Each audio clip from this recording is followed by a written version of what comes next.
I couldn't, that's another thing. When I came home, I couldn't be inside a room. I couldn't be inside a room. I couldn't go to school. I was 19 when I came back in November of that year, 45.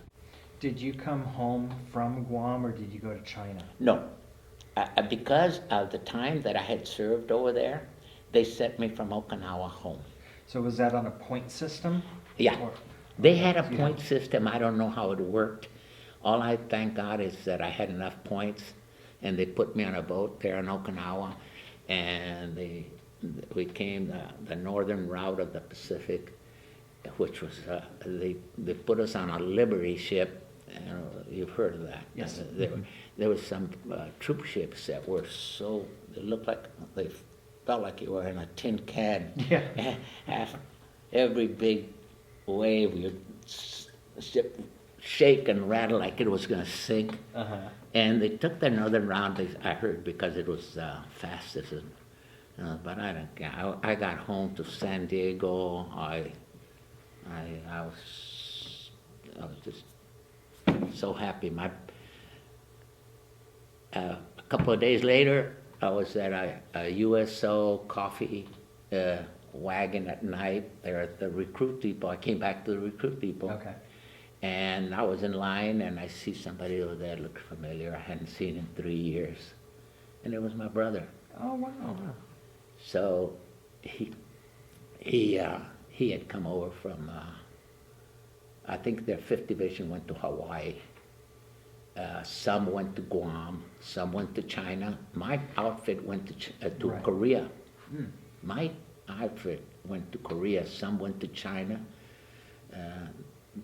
But I had already done my time, and I had the points, and I came home.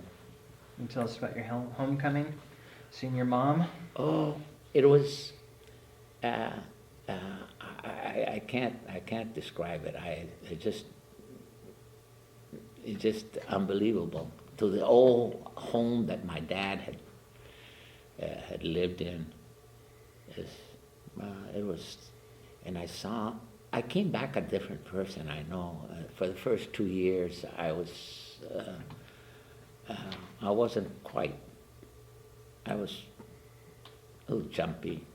I couldn't, to be inside a room, I couldn't. During that time, were you given any counseling or was that unheard of? You know, because I was in and out of the Naval Hospital in Long Beach. At one time, they even had to come and take me because I had gotten so deteriorated. I was just with malaria and whatever. That I was losing a lot of weight, and I was told, they told me you can come in and go to. I just didn't want to know more R&B. I don't want no service. I don't want nothing to do with that. I'm so fortunate in the people that I know, that I met, that I talked to. And I raised my kids. They all went to school. They all went to college. One's a teacher or professor at the University of California at Riverside. The other one's up. They went to USC. They did all right. Yeah, you did all right. Yeah, I felt that we accomplished. And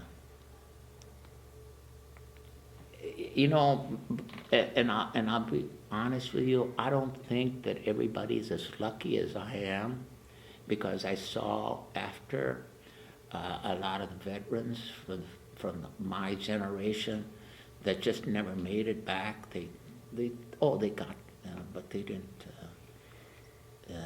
I don't know. I just thank God and my family and whatever happened. Mm-hmm. But I never get a chance to talk about this to anybody. You ask my son Greg. I never talked to him. I never. I really appreciate you being so forthcoming like this. It's now when I hear hear about my generation. I am so proud of those old guys. Those old guys, and I say old guys because a lot of them have gone. My brothers, they would be in their 90s. My older brother would be 95 or thereabouts. And my other brother, he's been 93. He's been gone, the Marine. The Marine that I followed, I thought I was going to have records, and I lost all my records. I only had one, believe it or not, one paper that I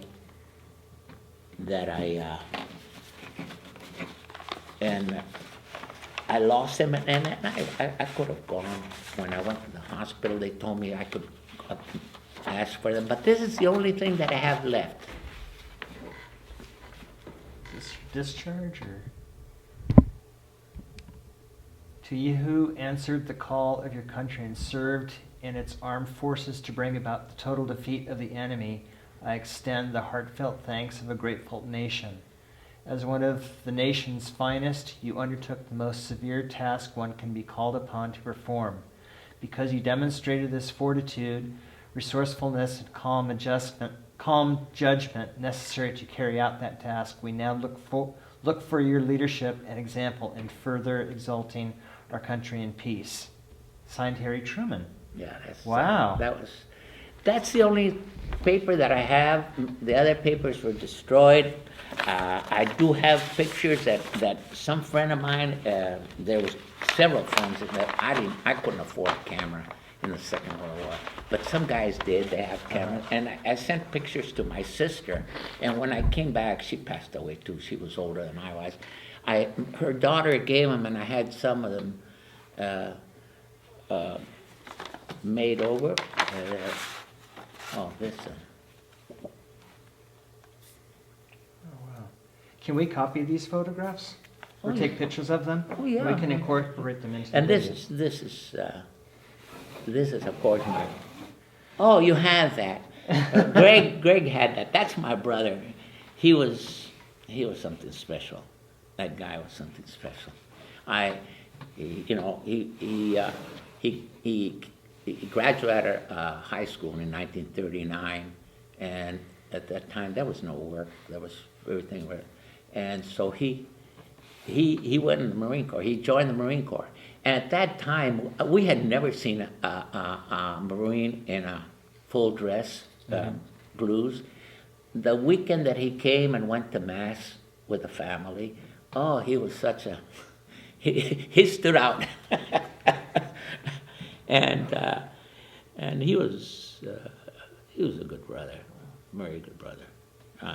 He couldn't believe when I told him that I convinced my mother.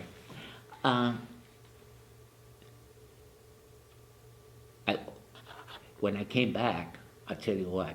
I came back on the 24th of November, 1945.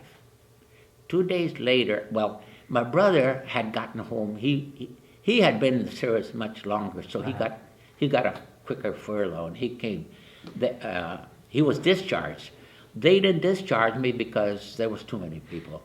We'll give you a furlough, so you'll spend the holidays at home, and then you come back. They gave me a 30-day furlough. So I came home for Thanksgiving. I had Thanksgiving, and I had Christmas, and then I started going back, and New Year's was right around the corner. So the war is over. They're not gonna put you in front of firing squad. Go ahead, stay. He gave me permission to stay. The sergeant said, "Okay, they're gonna bust you, but what else can they do to you?